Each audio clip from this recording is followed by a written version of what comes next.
Estimados compañeros y compañeras del módulo de contratación, soy Heidi Miranda, médico general.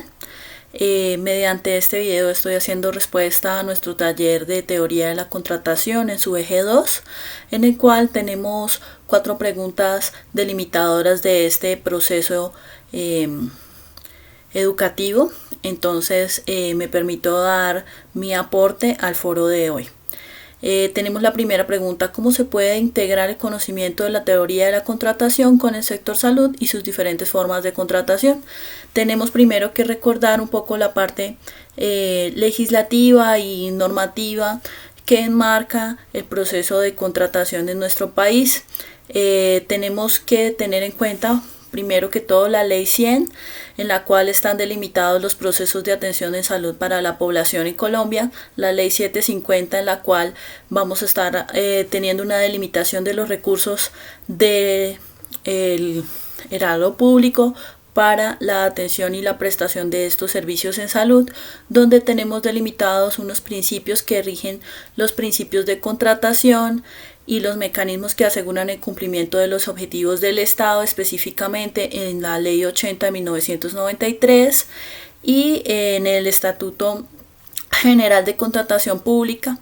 que pues principalmente lo que va a hacer es delimitar, no directamente para la parte de salud, sino para la contratación pública en general, cuáles son los principios, normatividades, delimitaciones legales, normativas, que van a permitir la realización y celebración de los contratos. Entonces tenemos que recordar el decreto 4747 de 2007 y el decreto 780 de 2016, donde se van a regular ya más directamente en relación de la contratación de servicios de salud pública, las relaciones de los prestadores de salud, los criterios de pago en el sector salud. Otras legislaciones a tener en cuenta son la ley 1474 de 2011, el decreto ley 019 del 2012, la ley 1882 de 2018. Entonces, pues en esta delimitación tenemos que el proceso de contratación pública en Colombia, que se va a registrar en la Agencia Nacional de Contratación Pública y en el SECOP, tiene 5 categorías importantes, siendo la primera la licitación pública. En esta tenemos una delimitación de un tipo de contratación en la cual se considera que la licitación pública es un procedimiento que de manera pública realiza una convocatoria donde se ofrece una igualdad de oportunidades a los interesados en contratar con el Estado, y de manera tal que se escoge una oferta favorable que cumpla unas delimitaciones y que sea la más ventajosa para cumplir la finalidad del contrato que estamos intentando delimitar. Esta es una modalidad de selección general en la cual pues cualquiera de los contratantes va a poder presentar un pliego de sus opciones de contratación y se debe escoger pues el que más se acoja a la oferta que nosotros queremos que sea cumplida. Tenemos también los contratos de mínima cuantía, en las cuales pues se trata de hacer un procedimiento sencillo, rápido, en la cual se escoge un contratista para la adquisición de bienes, obras y servicios, con el delimitante específico que el valor no excede el 10% de lo que se llama una menor cuantía en las entidades estatales. Tengamos en cuenta que hay una delimitación para unos montos anuales de presupuesto que cada empresa tiene que cumplir, y según este presupuesto se hacen unos cálculos sobre una menor cuantía y la mínima cuantía equivale al 10% de esa menor cuantía estatal. Esta es una de las modalidades más rápidas y una de las modalidades que más se utilizan. Tenemos también la modalidad de contratación directa. En este caso lo que tenemos es un concepto en el cual queremos realizar un contrato y se hace una contratación sin una licitación prolongada, ya que tenemos una delimitación mucho más específica del objetivo del contrato. Entre estos vamos a tener la delimitación de ejercicios profesionales o ejecución de elementos artísticos, arrendamiento, adquisición de inmuebles por alguna urgencia manifiesta de la empresa, porque hay una declaración desierta de la licitación o un concurso de méritos, entonces tenemos un único ofertante que cumple, digamos, ciertamente las delimitaciones de nuestra intención de contrato para bienes y servicios que refieren lo que tiene que ver con defensa y seguridad nacional. Tenemos también un cuarto tipo de contratación, que es el concurso de méritos. En este es una modalidad en la cual el contratista a escoger será aquel que tenga una mejor capacidad técnica, científica, cultural, artística y que sea pues en general la más idónea.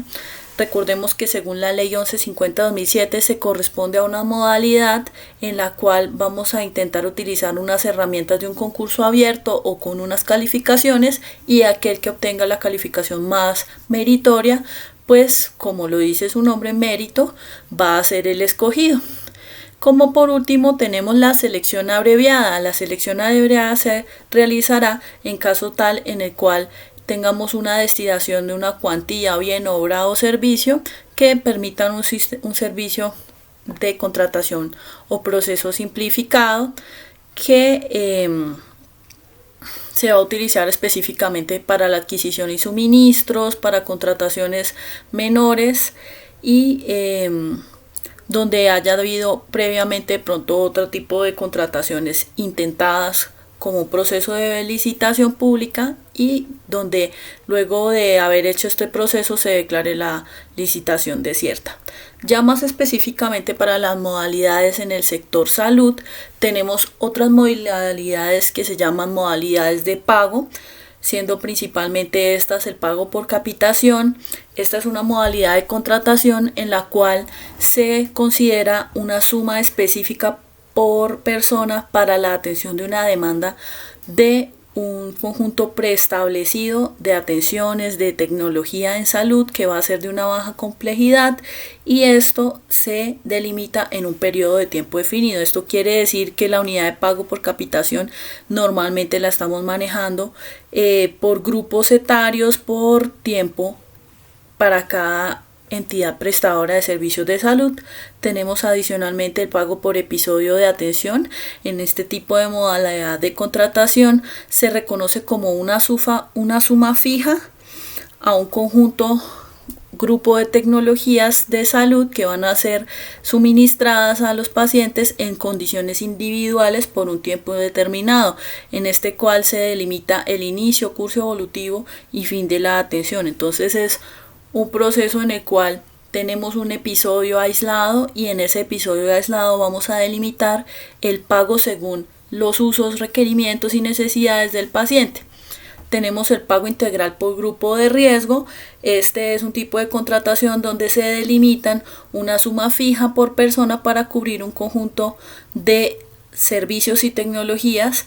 para la atención integral de un grupo de personas en un tiempo establecido, en este caso específicamente para grupos poblacionales, háblese las maternas, los lactantes, las personas de la tercera edad, el proceso de control de crecimiento y desarrollo, donde tenemos una delimitante que es un grupo poblacional, un grupo etario específico por tiempo. Tenemos el pago global prospectivo, que es una suma que se establece de manera anticipada para cubrir gastos que son corrientes de la institución prestadora de salud en un tiempo determinado en unos servicios acordados. Entonces aquí podemos tener delimitados procesos como los procesos de vacunación, citologías, donde sabemos que hay un grupo de personas que van a recibir este servicio y que lo tenemos previamente previsto que se va a realizar. Por último tenemos el pago de servicio, que es un modelo de pago en el cual se paga una suma fija para cada servicio prestado según sea un insumo, un factor productor de atención definido por la EPS. Entonces este es el que conocemos nosotros pago por evento, que es el que nos va a cubrir estas contingencias puntuales o eventuales. La segunda pregunta. Desde el punto de vista de auditoría en salud, ¿cómo participan los principios de contratación pública con la contratación entre los prestadores y aseguradores del servicio de salud? Entonces aquí es un punto de convergencia entre lo que es la auditoría, la contratación pública en general y el específico de la prestación del servicio de salud. Entonces, como ya lo conocemos, tenemos 3 principios orientadores de las actuaciones de contratación estatal o de las entidades estatales, que son el principio de transparencia, el principio de economía, el principio de responsabilidad. Estos 3 principios se aplican de manera transversal a toda la contratación pública en la que incurra el Estado. El principio de transparencia como eje modulador de la contratación lo que intenta es mantener una igualdad de condiciones, una transparencia del proceso de contratación, un proceso donde sea público tanto el proceso de escogencia, de aplicación de la licitación y de finalización de la misma en los 3 momentos: precontractual, contractual y de finalización del proceso de licitación. La transparencia entonces nos permite que sean claras las normas del juego desde el principio antes de poder hacer el contrato, que sea claro cómo fue la ejecución del mismo y que cualquier persona, tanto dentro del proceso de las personas que nos encontramos como servidores públicos o aquellos que tienen la intención de indagar, los veedores, puedan verificar la legalidad y la aplicabilidad de los principios y el proceso de contratación. Tenemos el principio de economía, en el cual vamos a delimitar una normativa de selección, pliego de condiciones, escogencia de los contratistas para que se cumpla de una manera efectiva el proceso desde la parte económica, donde se garantice que los procesos, procedimientos y etapas son estrictamente los necesarios, que se cumplan las necesidades del pago de contratación, donde no haya una mella en la parte económica y el uso de los recursos públicos, y que los recursos que son utilizados sean perentorios durante las diferentes etapas de selección y ejecución. Finalmente tenemos el principio de la responsabilidad. Este es uno de los principios más importantes y que vemos que como prestadores del servicio de salud y prestadores y servidores públicos debemos vigilar. El principio de la responsabilidad básicamente nos habla de que la idea de la contratación es cumplir los fines del Estado para garantizar las condiciones más óptimas de todas las personas que se encuentran en el país, vigilar la correcta ejecución del objeto del contrato, garantizar los derechos tanto de los contratistas como el contratante y los terceros afectados por la contratación. Los servidores públicos todos debemos garantizar que las acciones sean las más correctas y cualquier omisión o contravía a las leyes administrativas y jurídicas pueden acarrearnos una sanción. Todas las entidades públicas deben tener de manera clara, transparente, pues el proceso de contratación, y que para todos sea un proceso pues digamos definido y evidente para todos. La tercera pregunta es: ¿qué limitación o limitaciones tienen las leyes colombianas para la contratación en salud? Entonces, dentro del análisis realizado encuentro que hay 4 puntualidades importantes que me gustaría que tuviéramos en cuenta. La primera es la delimitación de los servicios y organismos de control en salud.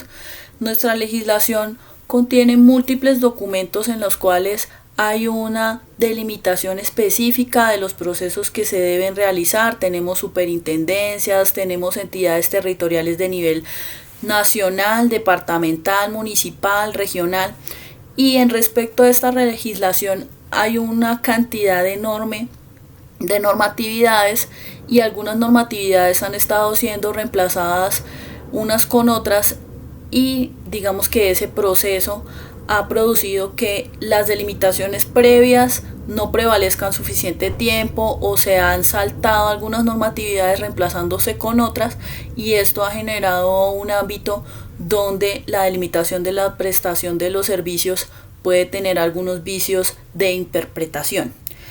Segundo, encuentro una situación donde la delimitación de la vigilancia contractual puede tener algunos vicios de contratación. Si bien encontramos que hay una delimitación muy importante de qué tipos de contratos, la forma de pago que se va a hacer para la prestación de los servicios, no hay una vigilancia tan rígida de manera previa y durante a la ejecución de los contratos. La vigilancia está más enfocada a la verificación posterior. Si bien hay un proceso delimitado previo, me parece que la fortaleza actualmente es más relacionada con la finalización y la licitación final del contrato y no el proceso previo, donde pueden haber algunos vicios de la parte administrativa o de la parte económica del prestador de servicios o de la EPS.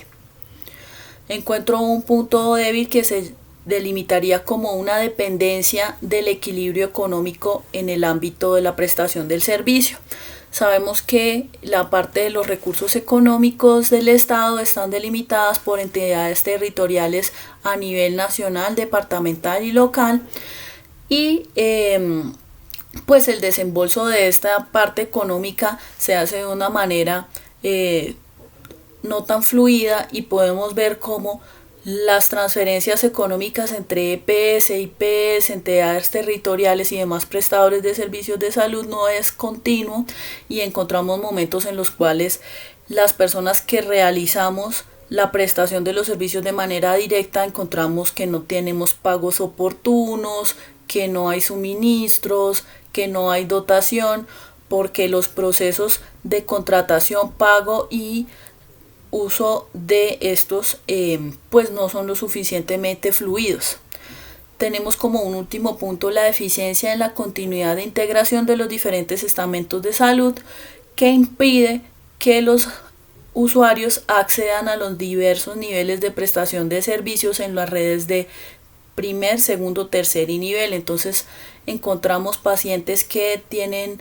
un lugar o un puesto de atención de primer nivel, requieren atención de tercer y cuarto nivel, y el proceso para realizar efectivamente esta atención pues no es un proceso óptimo en cuanto a tiempos, continuidad y pertinencia. Entonces pacientes que requieren atenciones inmediatas no las reciben, o el proceso es muy limitado y terminan presentándose situaciones secundarias de un deterioro del paciente por esta ineficiencia del sistema. Como última pregunta de nuestra tarea tenemos: ¿qué aportaría usted como auditor en salud para la mejoría de la contratación estatal en salud? Entonces,